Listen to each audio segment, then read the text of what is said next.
Hello everyone and welcome back to another episode. I'm your host, the Millennial Investor, and today we are going to be making a change to the portfolio. I know every single time I go through this, I always talk about how I'm always buying these stocks, but as you can see from the title of the video, I am going to be selling Wells Fargo stock. I'm going to be going exactly why I'm doing this. I'm going to be looking at some of the stocks I'm going to be adding to my positions, and I'm going to go ahead and click the edit button here. And I'm going to show you what I'm planning on doing. So what we're going to do first off, we're going to click this, and we're going to click remove. We're going to completely sell out of our Wells Fargo position. In that, we're going to increase our position in one of these stocks, and that one is Caterpillar. We're going to be increasing our position in Caterpillar by 1%, and I'll be going over why in that. And the two stocks that we'll be adding in place of that, so now we will not have 30 holdings in the portfolio, we will now have 31. So the first one is one that we've talked about many times on the channel, and that is Honeywell. So first off, Honeywell will be getting added, and we'll be adding 2% to our portfolio on that. And then there's one other stock that I have not mentioned in these videos. I have so many other stocks that I watch that I think are great business models, and I usually don't have time to cover them all. And in the next video, I will be diving even deeper into some of those stocks that I haven't mentioned before. But one stock that I haven't mentioned is Starbucks. The stock that we're going to be adding to the portfolio as well is Starbucks at another 2%. So we're going to add these to the portfolio.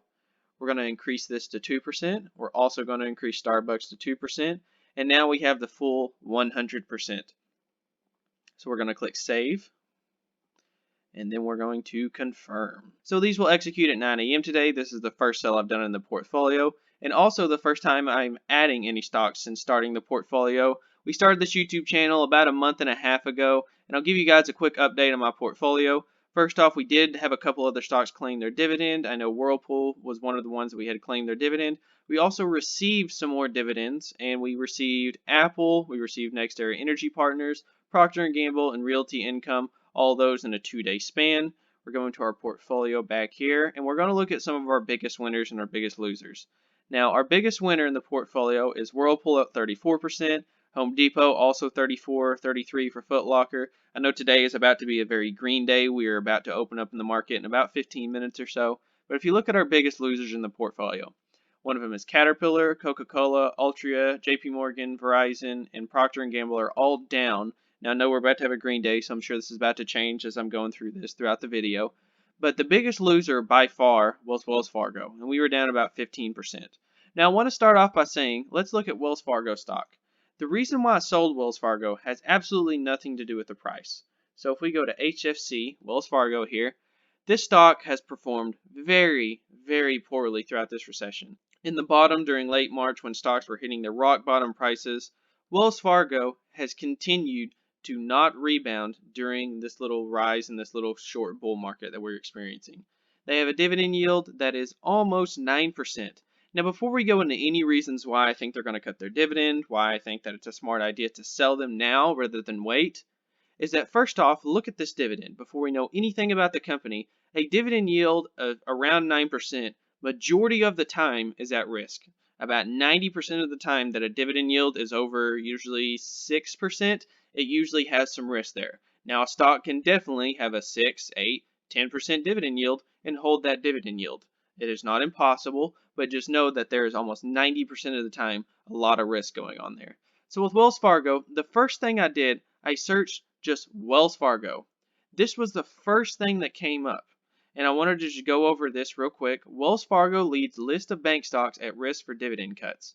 Analysts at Keefe, Brewett, and Woods say U.S. banks' dividends are broadly safe, but pointed out 21 potential dividend cut candidates. And as you can see here, the main photo is Wells Fargo.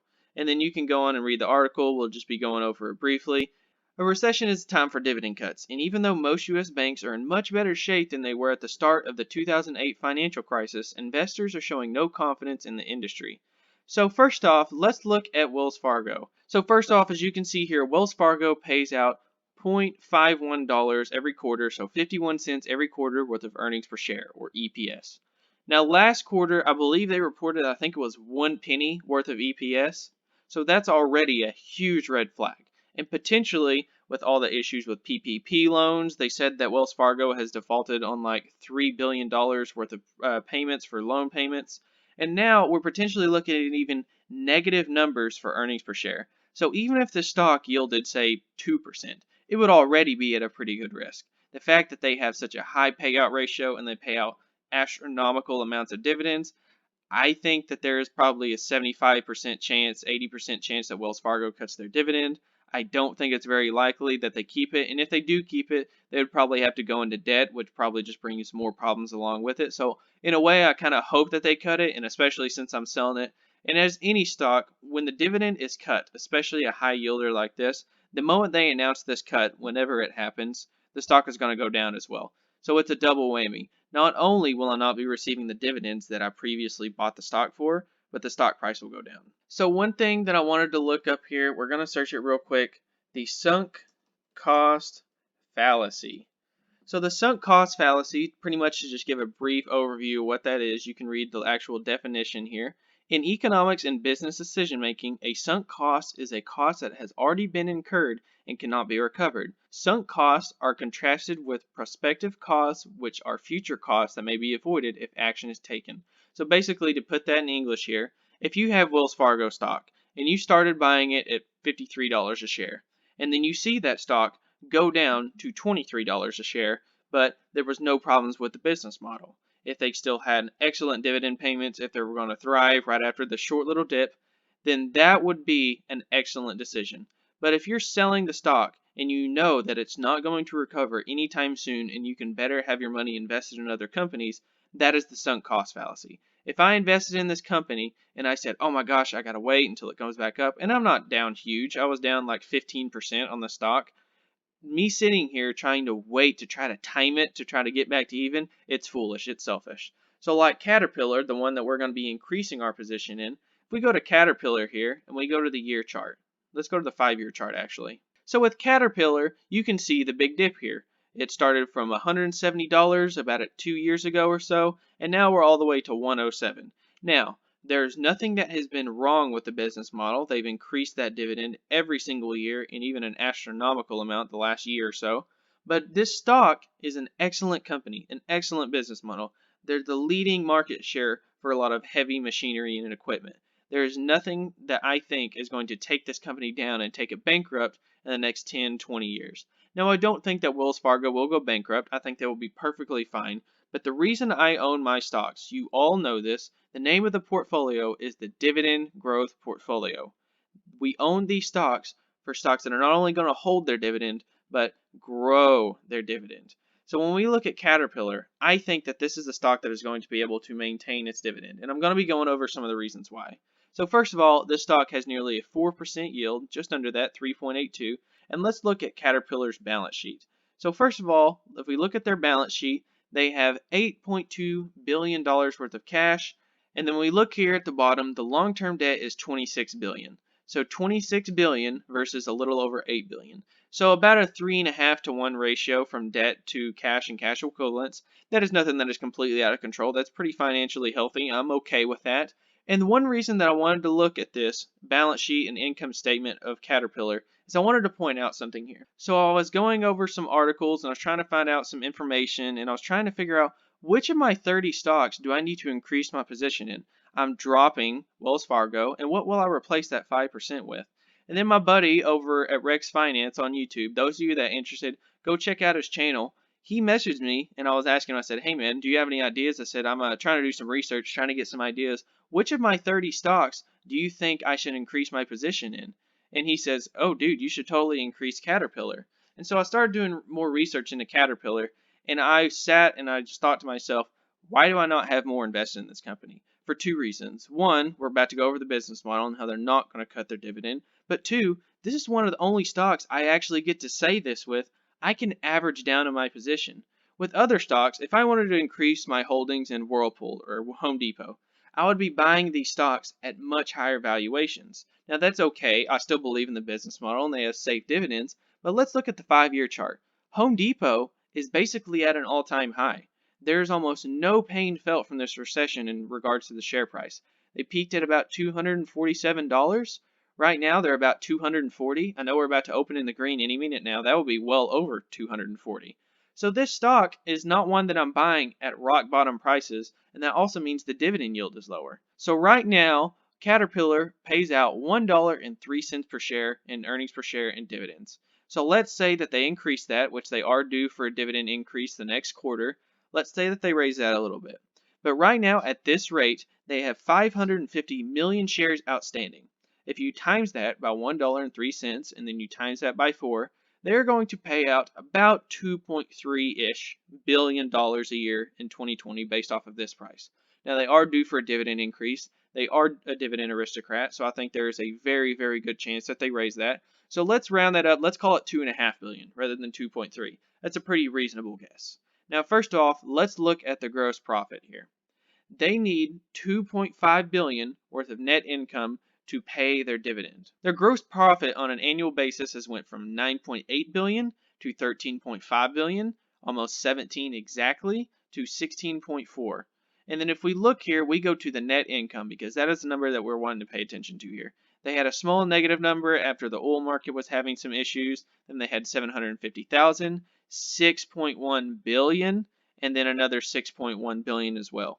So for them to pay out that dividend, they only need about $2.5 billion.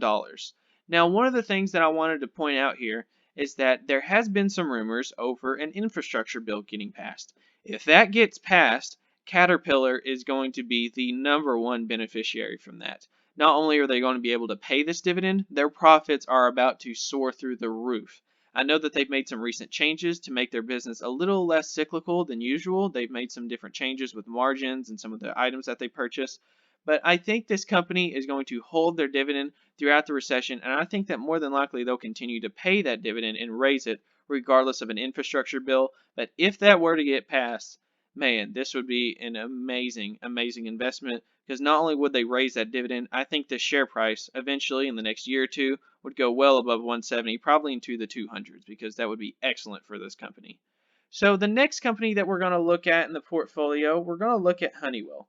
I've went over Honeywell in the past and why I believe in this company and why I think it's an excellent company long term. So as you can see, the dividend has went from 52 cents all the way up to 90 cents over the last 5 years. They have a dividend yield that is about 3%, just a little bit under. And I usually compare this stock just like most people. It is a conglomerate industrial company. It is much like a 3M. 3M makes over 56,000 products. They're one of my largest holdings in the portfolio. They're a dividend aristocrat. And Honeywell is very similar to that in that they make a huge conglomerate, a huge portfolio of products. And I totally believe in this company, and I think they will be just fine for the future. So I've went over this before on the channel. I'd like to go over it one more time. There's a few reasons why I like Honeywell and where they're sitting at right now. If you look at their balance sheet, over the last 4 years, it has been a steady increase up, and they now have $9 billion worth of cash and cash equivalents on hand. And if you go to their long-term debt, I mentioned this before, it is a steady decrease. It's about $11.1 billion. So if you see here, $11.1 billion to debt and then $9 billion of cash. They could pay off about 80-90% of that debt off tomorrow if they felt like it. So their debt is not even remotely out of control. And that is just their cash. Of course, they obviously have billions of dollars worth of inventory and assets and stuff like that. But $9 billion is plenty of cash to get through any recession. If you look at their income statement, it is a steady increase up. They make more and more profits, more and more revenues every single year. This Honeywell company is a company that I believe is very well set up for the long term. As you can see, they have been hit pretty hard in share price. They're only up 17% over the last 5 years. That's great. That's what I want. I think that this company will continue to raise their dividend every single year. I think once this stock market crash is over, I think that this stock will completely recover like nothing ever happened. They did just pay out dividends last week, and I believe they're due for another dividend raise in about 1 or 2 more quarters. But regardless, the stock has been hit very hard, and it's still very much off of its recent highs in February with the rest of the stock market. And I believe that long term the stock will recover, and I'm so excited to add it to my portfolio. I will also be answering 2 different questions in the comment section that I've been saving for this video. But overall, Honeywell is an excellent, solid business model, and I think the future for Honeywell is going to be sitting very pretty, very bright, and they're going to have an excellent future ahead of it. So the next company that we're going to be talking about is good old Starbucks. So personally, as a consumer, I'm not a big coffee drinker. I'm not a coffee guy, but so many people I know, including my girlfriend, my friends, my family members, so many people I know are addicted to Starbucks. Anytime I walk in my college classes, I'll see 5 basic white girls with all their Starbucks cups. They have a dividend yield of about 2.2%. And they didn't start their dividend until after the Great Recession. They started paying out their dividend in about 2010, 2011, I believe.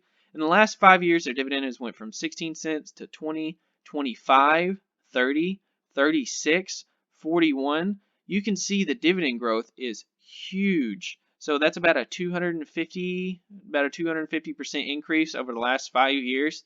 So the growth here is heavily outweighing that of many of its peers, many other huge dividend payers. So the dividend yield is a little bit lower, only about 2.2%. That's not massive compared to our average in our portfolio. Our average yield in our portfolio is a little bit over 4%, so this will take the dividend yield down, as well as Honeywell and the others from Caterpillar, which will be about break even. But this stock has huge dividend growth. I care a lot more about the dividend growth than I care about the dividend yield, because as we know, chasing yield is a mistake. So if you look at my portfolio, Wells Fargo was a mistake. I think that I saw the yield and I saw how much astronomically higher it was compared to a lot of other bank stocks. So let's look at like JP Morgan, for example. 4.19%. We can compare that, let's say, Bank of America.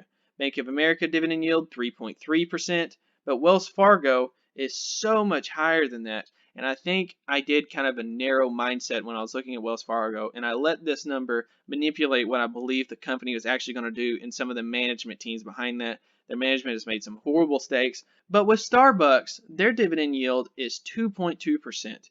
So that doesn't mean that they're going to keep it. That doesn't mean they're going to get rid of it. You can't just look at yield and make an investment decision. But the dividend growth is huge, and I think they will be able to maintain their dividend. And I still even think in this recession, they'll probably be able to raise their dividend. People that are stuck at home are still able to order through things like DoorDash and Grubhub to bring Starbucks directly to their front door. They made convenient ways to order Starbucks long before the recession, long before the shutdown, through their Starbucks app especially, that is specifically targeted at my generation, millennials, stuff like that. And I believe the stock market just opened. You can see the stock price moving now. But this stock is set up for the long term. They are a very financially healthy company. And I wanted to point out two different things that I like about Starbucks that I think is really bullish for the long term. Now, first of all, in the short term, this year, the shutdown has happened in the beginning and towards the middle of 2020. Now, who knows when we open up? It might be next week. It might be 3 more months from now. But right now, I'm filming this video in May of 2020. So when this company makes majority of its revenues, majority of its profits, when it gets a lot higher margins on its cups of coffee, is in the third and especially the fourth quarter for two reasons. One, that's when they bring out a lot of their seasonal drinks, like their pumpkin spice drinks and stuff like that. And another thing, you don't really want to crave coffee on a 100-degree summer hot day rather than a nice cold chilly day. A lot of people want to get Starbucks to warm up during the cold weather. People don't really crave it as much during the hot summer days. If it's 90, 100 degrees outside, you don't want a Starbucks, but if it's below freezing or close to it, you're probably going to want a nice warm cup of coffee to warm you up.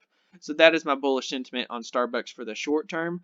On the long term, there are two things that the management team have done that have absolutely taken this company off the grid, that has taken it to a $50 stock all the way up to a $100 stock in the matter of a year and a half. The first one that I mentioned earlier, the mobile app. They have integrated so many different things like reward systems and also adding breakfast items and implementing their mobile app to completely change the way that people order at Starbucks. It is not like your typical McDonald's. I know McDonald's came up with a competing app where you got a small discount, but there's no rewards system and there's no convenience in ordering in the app. I think theirs is a lot behind that of Starbucks compared with others such as like Burger King and Sonic and other apps like that. But I think Starbucks app is really above the market compared to its competitors. But their stores is another thing that I wanted to point out. Compared to your McDonald's. McDonald's, for example, is a company that I hold in my portfolio. Once again, one of my largest holdings. I believe it's about 3 or 4%. McDonald's is a very, very, very large fast food corporation. They're the largest in the world. They've performed very well over the last 5 years. But McDonald's has the vast majority of their stores franchised. If you want to own a McDonald's, you can go to McDonald's, pay a franchising fee, and you can open your own McDonald's and they'll help you with that. You can do that with Starbucks, but the vast, vast majority, the Goliath share of stores are owned by the corporation. So with McDonald's, they're just getting franchise revenues. Starbucks actually physically owns the real estate. They own the profits 100%. And I think that this company is going to thrive in the long term, no doubt. I'm actually getting kicked out right now. I'm going to have to refresh my page real quick because I'm just getting these buy and sell orders executed, and it's going to make me refresh my page. So I just sold Wells Fargo. I added my position to Starbucks, I added my position to Honeywell, and I'm going to be increasing my position in Caterpillar. So let me refresh my page real quick and we can get back into the video. While these percentages are being calculated and it's adding these to my portfolio, we're going to be going over the comment section that I was going to answer real quick. Now we're going to be going over Jose Gonzalez. Now one thing I wanted to mention about Jose Gonzalez real quick. We click my refer and earn here, and then we pull up my link. Those of you that are interested, by the way, make sure to use this link in the description. It is in the description of all of my videos, and you can get $10 towards your portfolio. Jose Gonzalez is one of the people that did use my referral link, so shout out to him. And we now have 8 successful referrals. Thank you guys so much, the 8 that have signed up, and I look forward to you signing up in the future. So the first question he asked, he recently commented this on one of my videos that I posted when I was comparing M1 Finance and Robinhood, which is better, which is obviously M1 Finance. Make sure to use the link. But how many brokerages accounts should you have? So I think, in my opinion, it is not necessary to have more than one brokerage. Now there are benefits to this, and I understand why. So I think in recent light of all of the newbie investors, all the people that are recently getting started, Robinhood is the main platform that a lot of new beginners use. There's a lot of reasons why I think you should use M1 over Robinhood, but that's besides the point. If you are ever worried about your brokerage shutting down, having issues with deposits, withdrawals, then first of all, you shouldn't be using them in the first place. I know that it's been an issue that has been worried a lot about Robinhood with the recent shutdown with their servers and stuff like that. But having multiple brokerages, I don't think is a necessity unless you are A, worried, which you shouldn't be using them, or B, you are trading with an ungodly amount of money. If you're trading with, say, millions of dollars or several hundreds of thousands of dollars, if there was an issue and you needed that money immediately, you would have multiple brokerages split up between that, or if ever something happened with like any kind of fraud with the company, then God forbid you would not have to worry about the SBIC insurance and getting your money back and all the pain that would go along with that. So having multiple brokerages I don't think is a necessity, but it is something that I think is more of a personal preference whether or not you need it. Me personally, I'm perfectly fine with one brokerage. If I had $10 million in my account, I wouldn't really worry so much. I would probably stick with M1 Finance, maybe have a second account, maybe, but I don't really think it's necessary to have more than one brokerage. Those of you that are interested, if you do want to have more than one brokerage, you can always use my Robinhood link. That is in the description as well. I almost never plug that. I've never mentioned that in the video, but it is in the description. If you are using M1 Finance and you do want to open up a separate brokerage just as a safety net, you can use my link for a free Robinhood stock. Okay, so the second question I wanted to answer in the video by Jose Gonzalez, I'm going to answer another one of his questions. And the reason I wanted to bring this one up and save this for the last of the video is mainly for the second question right here. Now, another great video, I used your referral link last week. We should be getting our bonus soon. I believe I'm probably getting it right now. This is still updating. But would you consider adding any tanker stocks for dividend investing purposes? Now, this is a question that I am planning on doing a YouTube video about. A lot of people have been speculating on tanker stocks. And I think that it is not necessarily unreasonable to believe that a lot of the tanker stocks, like Nordic American Tankers, is by far the most popular NAT stock. But I don't think that I can see the long-term bullish sentiment behind tanker stocks. I will be making a video probably on this very soon within the next week or so.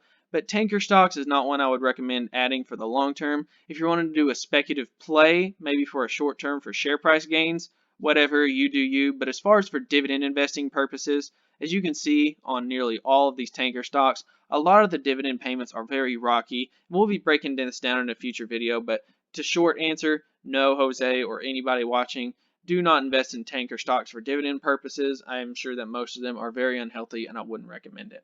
But anyways, guys, I just wanted to thank you guys so much for watching till the end. I appreciate all your comments like Jose's. Thank you for using my link. Those of you that are interested, make sure to use the link down below in the description. It's in the description of all of my videos. And yeah, make sure to leave me a comment down below what you guys think about the market, what you think about my decision to sell Wells Fargo, add Caterpillar, add Honeywell, add Starbucks to the portfolio at a greater percentage, and let me know down in the comment section what you think about that. Thank you guys so much for watching, and I'll catch you next time.